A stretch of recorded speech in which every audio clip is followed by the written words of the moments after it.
Hello hello my dear friend, সকল বন্ধুদেরকে YouTube, Instagram ও Facebook এবং আমার আলটো আশি ভাই দিকেও বলছি এবং চাষি ভাই দিকে বলছি, ধানের যা পরিস্থিতি, একদিন তো জলে নষ্ট করছে, পোকায় নষ্ট করলে এবার কিছু পাথরে গেল।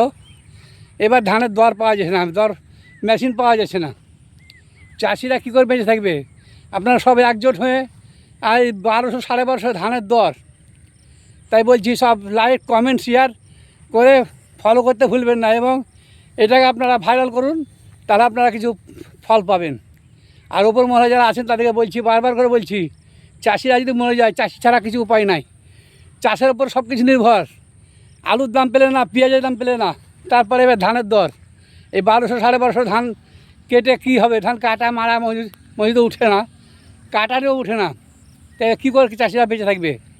তাই বলছি, আপনারা বারবার করে চাষি ভাই দিকে বলছি, দেখবেন নিউ উত্তম আইবিএস সেন্টার, মাগরাম বাজার, বুড়োপিরতলা, আস্তার সামনে 83 48 68 85 55 এই নাম্বারে ফোন করবেন আর যোগাযোগ করবেন। শেয়ার, লাইক, কমেন্ট শেয়ার করতে ভুলবেন না।